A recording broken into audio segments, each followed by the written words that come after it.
지난 한 주 동안 우리 열왕기하 10장 전후 부분을 쭉 묵상을 하는데 북이스라엘의 여러 왕들이 그 왕위, 왕권의 자리에 이렇게 오갔음을 이렇게 볼 수가 있었습니다.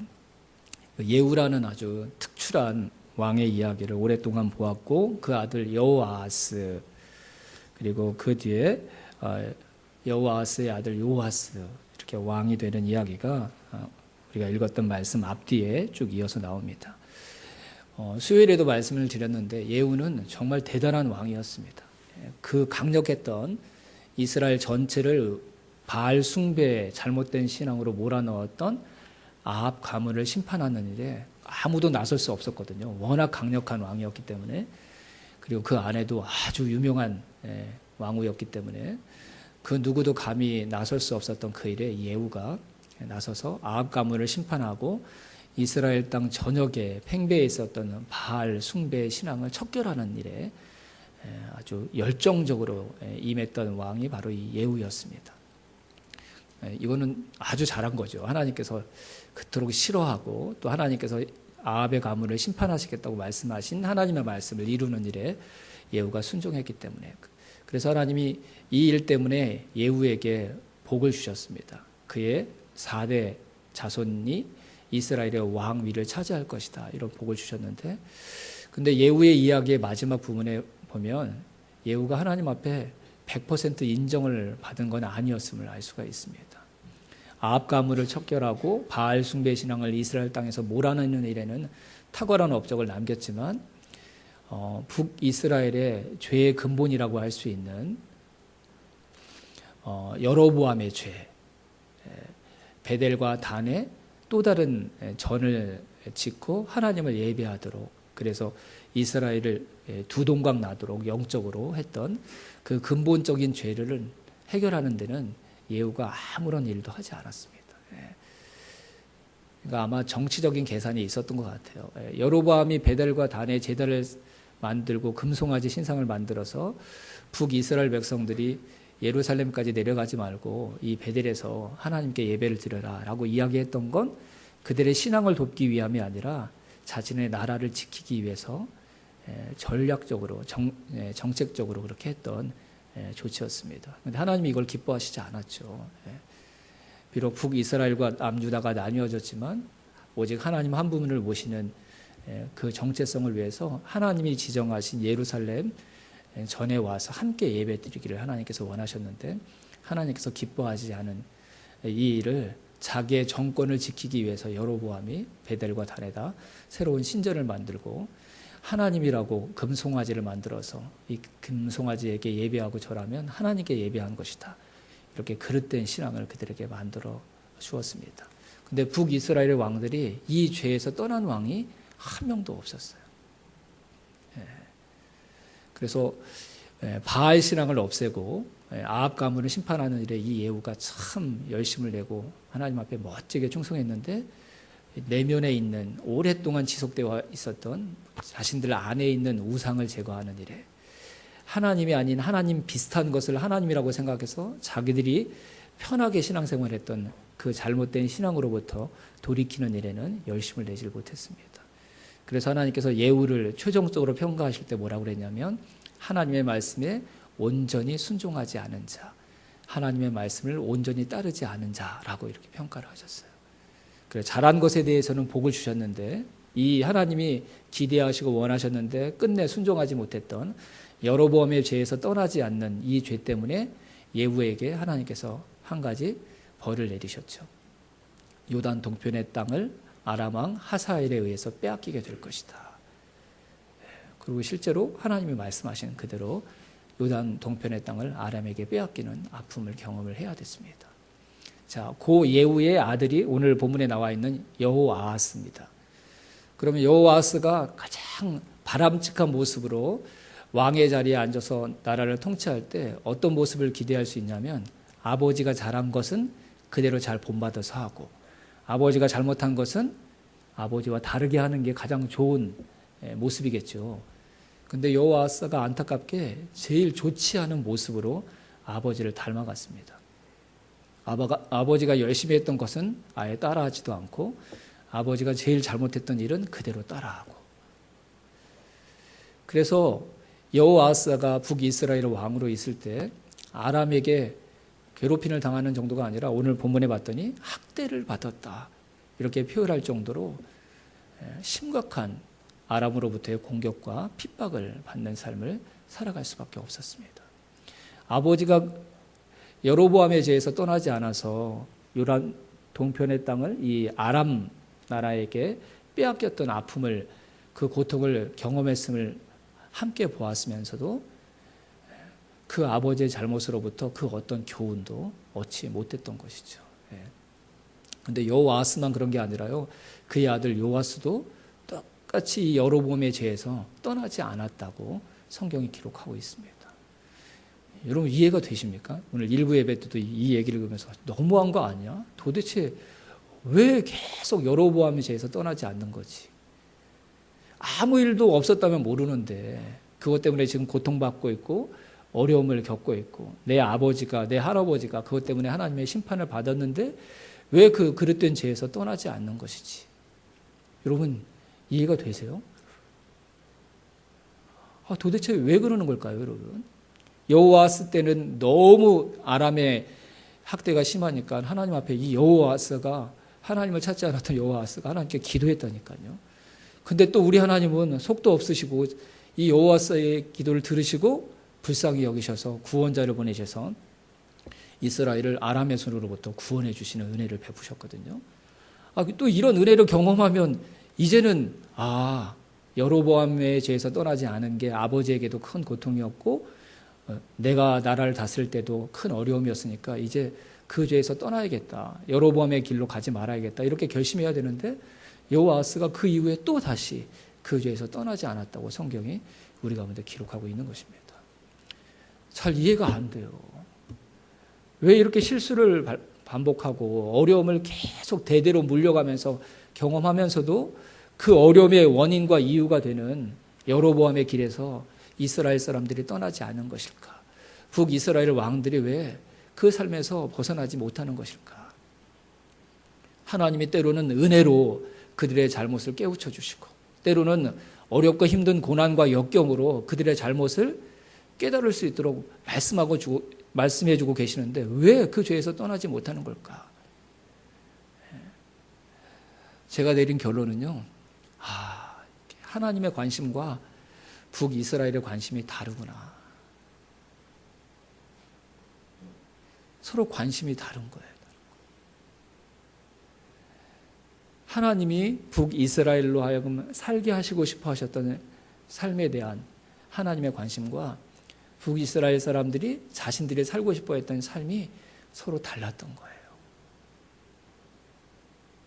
하나님은 너희가 이렇게 살아야 돼 라는 그 삶으로 북이스라엘 사람들을 돌이키고 싶으셔서 때로는 은혜로 그들을 깨우시고 때로는 삶의 역경으로 그들을 흔들어 깨우시는데 북이스라엘 사람들의 관점은 하나님께서 살게 하시는 그런 삶에 관심이 있는 게 아니라 자기들이 살고 싶어 했던 삶이 따로 있었던 거예요. 그래서 하나님께서 은혜와 또 고난으로 그들을 깨우실지라도 그들이 그것을 깨닫지 못하고 또 아버지가, 할아버지가 그들의 선조들이 걸었던 그 그릇된 길에서 떠나지 않고 계속 머물러 있었던 것이죠.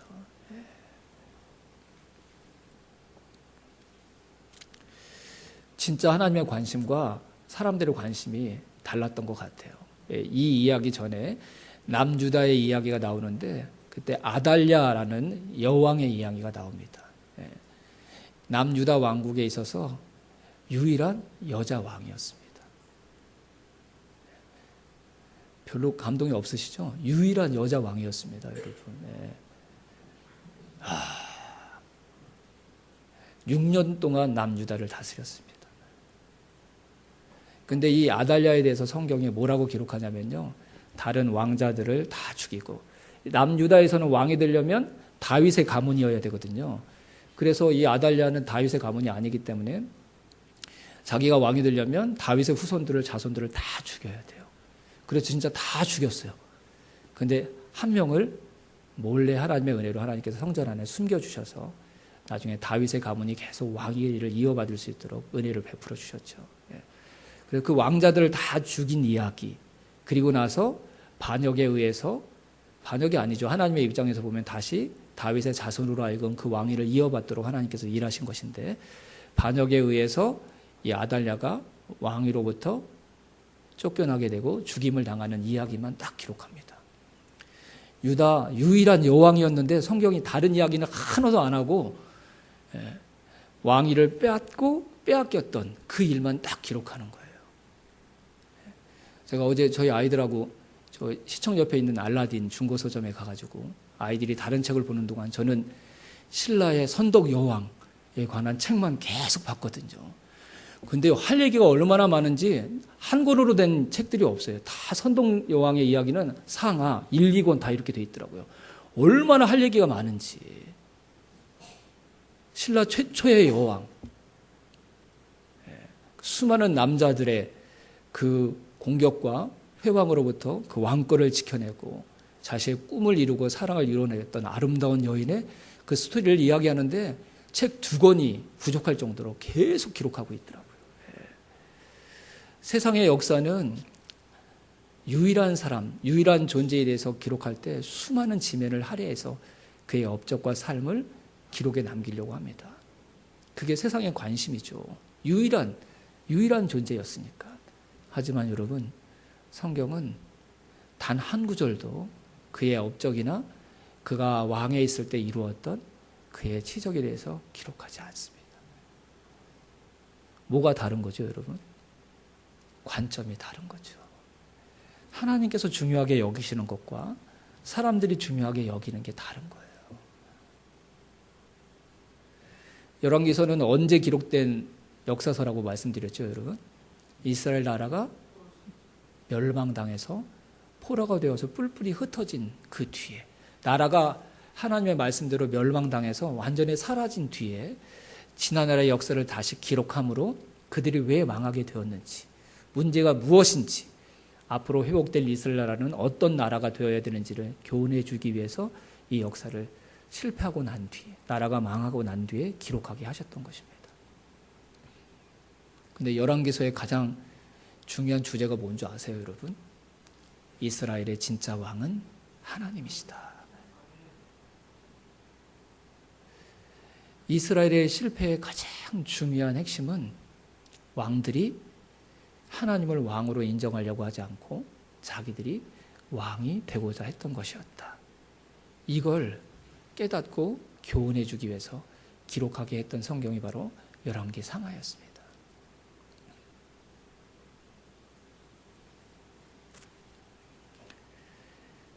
하나님은 이스라엘의 지난 역사를 통해 그들이 가지고 있는 잘못된 관점, 자신들이 왕이 되려고 하고 자신들이 주인이 되려고 하고 자신들의 이름을 내려고 했던 그들의 삶의 관점이 잘못되었다는 것을 깨닫게 하시기 위해 지난날 실패했던 역사를 다시 기록하게 하셨던 것입니다. 한편으로는 그들이 살아야 될 삶은 스스로가 왕이 되고 스스로가 주인이 되려는 삶이 아니라 그들의 진짜 왕이신 하나님을 왕으로 인정하고 하나님을 주인으로 인정하면서 살아야지만 그들이 가나안 땅에서 열방을 향한 제사장 나라로 수많은 사람들이 함께 잘 살 수 있는, 수많은 사람들이 다 하나님께로 다시 돌아와 하나님 나라를 함께 이뤄나갈 수 있는 하나님께서 꿈꾸셨던, 그리고 모든 인류가 행복하게 살아갈 수 있는 그 새로운 세상을 만들 수 있었음을 깨닫게 하시기 위해 지난날의 역사를 다시 기록하게 하셨던 것입니다. 그런데 결과적으로 이스라엘 백성들이 자신들의 관심과 관점을 바꾸질 않았습니다. 하나님은 때로는 은혜로, 때로는 그들의 삶에 고난과 역경을 주심으로 그들의 관점이 달라져야 된다는 사실을 깨우쳐 주시기 위해 쉼없이 일하시고 역사하셨는데도 그 수많은 돌이킬 수 있는 그런 삶의 증거들이 곁에 있었음에도 불구하고 그들이 자신의 눈을, 자신들의 길을 바꾸지 않았던 것입니다. 그래서 그들이 기대했던 대로가 아니라 하나님께서 말씀하셨던 대로 그들은 하나님 앞에 심판받고 나라를 잃어버리는 그들이 전혀 기대하고 원하지 않았던 결과를 맞이했어야 됐다는 사실을 하나님께서 이 역사를 통해 다시 한번 교훈해 주시기 위해서 이 역사를 기록하게 하셨던 것이죠. 하나님의 뜻대로 살 때 우리는 행복해질 수 있습니다. 하나님이 원하시는 인생의 그 관점을 우리가 붙들며 살아갈 때 우리 삶에 도저히 해결해낼 수 없을 정도로 이리저리 꼬여있는, 복잡하게 얽혀있는 삶의 문제가 해결될 수 있습니다. 내가 왕이 되고 내가 주인이 되고자 하는 그 내 자리와 내 관점을 바꾸지 않는 한 아무리 내가 노력하고 아무리 내가 애쓴다고 아무리 내가 고민하고 내가 아무리 큰 열심으로 내 인생을 내가 속해 있는 공동체를 이끌어 간다고 할지라도 절대로 이 삶의 아이러니와 모순을 극복해낼 수가 없습니다. 하나님이 우리의 왕이시고 우리는 그것을 인정하기에 내 이름을 내기 위해서가 아니라 하나님의 나라를 위해, 그분의 이름을 위해 우리가 살아갈 때 하나님이 우리를 다스려 주실 때 그때 우리의 삶에 해결되지 않았던 모든 문제들이 해결되는 역사가 시작될 수 있을 줄로 믿습니다. 여러분, 하나님이 진짜 우리의 왕이 되시고 주인이 되셨을 때의 삶을 한번 생각해 보십시오. 에덴 동산이 하나님의 왕이시고 주인 되셨던 시간이었습니다. 그곳에 어떤 삶이 있었습니까, 여러분? 하나님과 모든 것이 열려 있어서 하나님의 좋은 것이 다 사람에게로 주어졌고, 그래서 그 사람이, 내 곁에 있는 사람이 아무것도 꾸미지 않았는데도 소중한 한 사람으로 인정해주고 한 몸을 이루면서 살아갈 수 있었고, 내가 하는 모든 일들을 통해 내가 얼마나 소중한 존재인지를 깨닫고 기뻐하며 그 일을 감당하는 모든 삶의 순간이, 시간이, 내가 하는 모든 일이 하나님께 드려지는 예배와 같은 삶을 살아갈 수 있었습니다. 샬롬, 그 말 외에는 달리 설명할 수 없는 그 완벽한 안식과 기쁨을 누리는 삶을 에덴 동산에서 살아갔습니다. 에덴 동산은 하나님이 하나님의 자리에 계셨고 사람이 하나님께서 정해주신, 그 하나님의 정해주신 자리에 있었던 시간이었습니다. 이스라엘 백성들이 애굽에서 400년 동안 종살이하면서 너무 힘들고 곤고해서 잊고 있었던 하나님께 그들이 기도하여 우리를 이 애굽에서 벗어나게 해달라고 하나님의 주권을, 주인 되심을, 그분의 왕 되심을 인정해 드리며 그분의 이름을 부르고 부르짖을 때 하나님께서 그들의 하나님이 되어 주셔서 애굽으로부터 그들이 출애굽할 수 있도록 역사해 주셨습니다. 무기 하나 갖지 않았던 사람들이,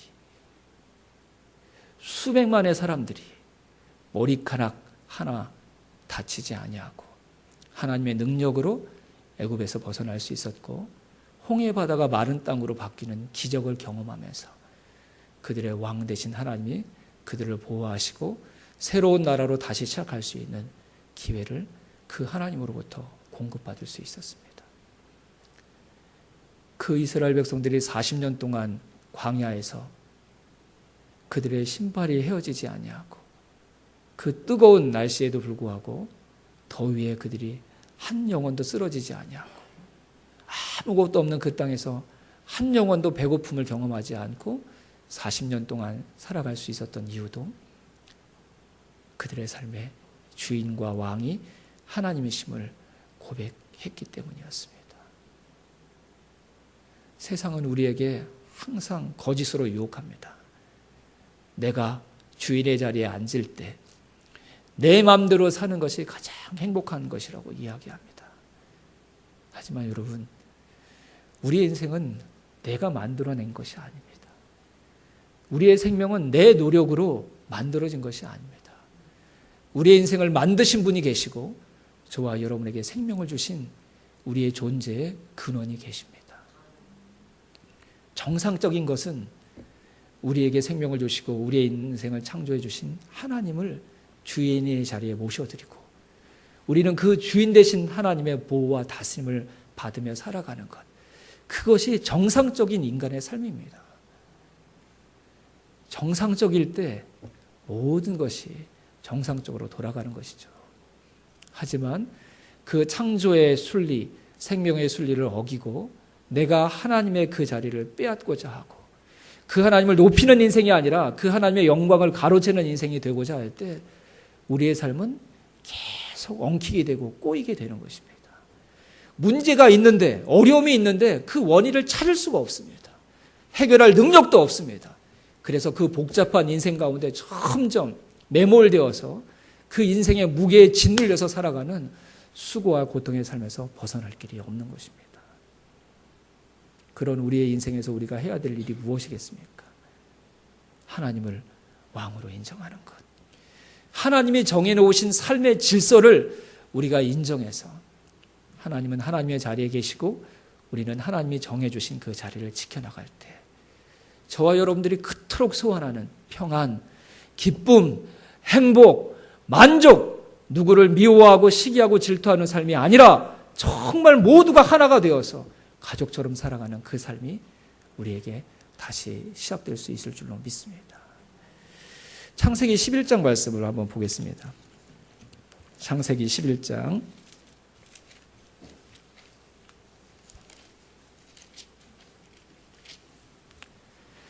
1절부터 9절입니다. 창세기 11장 1절부터 9절. 잘 아는 말씀이죠. 우리 창세기 11장 1절부터 9절. 제가 1절, 여러분들이 2절 그렇게 교독하시겠습니다. 온 땅의 언어가 하나요, 말이 하나였더라.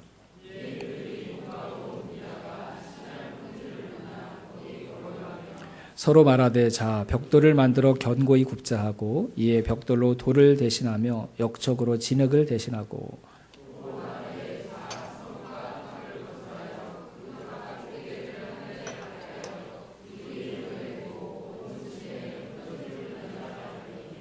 여호와께서 사람들이 건설하는 그 성읍과 탑을 보려고 내려오셨더라.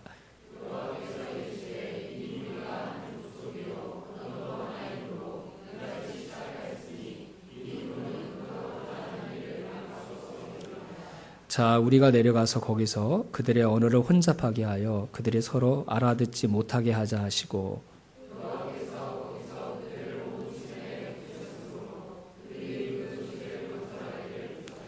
그 절 같이 읽을까요? 그러므로 그 이름을 바벨이라 하니 이는 여호와께서 거기서 온 땅의 언어를 혼잡하게 하셨음이니라. 여호와께서 거기서 그들을 온 지면에 흩으셨더라. 아멘. 사람들이 바벨탑을 쌓았던 이야기를 기록하고 있는데 사람들이 바벨탑을 쌓았던 목적이 무엇이었습니까, 여러분? 목적이 뭐였죠? 4절에 나와 있는데 우리의 이름을 내고, 그렇죠? 우리의 이름을 내고 또 그 앞에 성읍과 탑을 건설하여. 네, 세번역 성경에 보면 성읍을 도시라고 얘기했어요. 도시를 건설하자. 네. 누구를 위해서 도시를 건설하고 바벨탑을 쌓은 것입니까, 여러분? 자기 자신을 위해서. 자기 자신이 얼마나 대단한 존재인지를 과시하고 보여주고 싶어서 도시를 건설하고 이 바벨탑을 쌓은 것이죠. 예. 여러분, 이 바벨탑을 쌓았던 사건 앞에 무슨 내용이 있습니까? 노아 홍수 사건이 있습니다.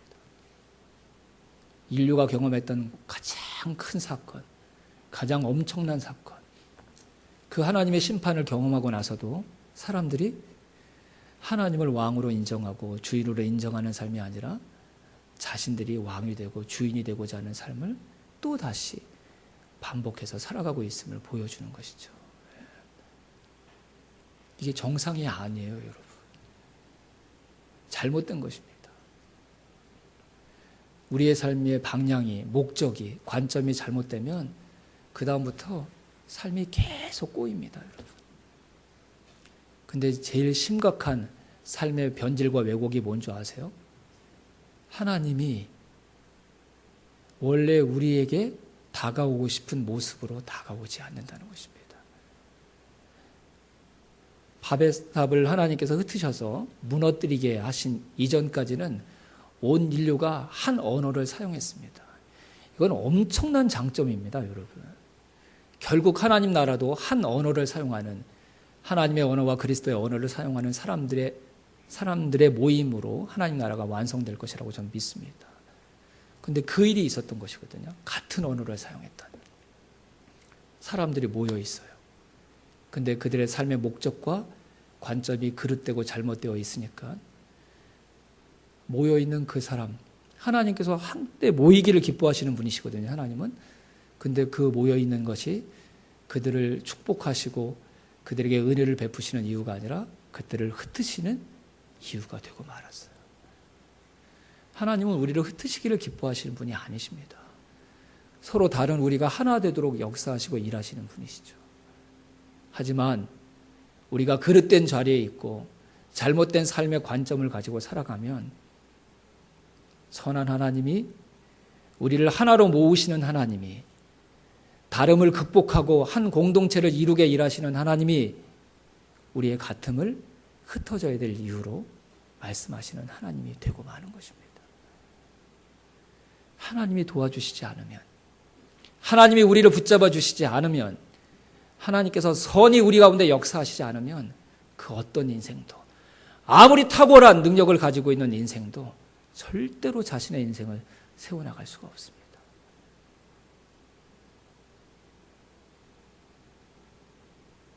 하나님이 인정하시고 하나님이 기뻐하시는 인생의 관점, 또 인생의 길에 머물러 있어야 될 이유가 거기에 있습니다.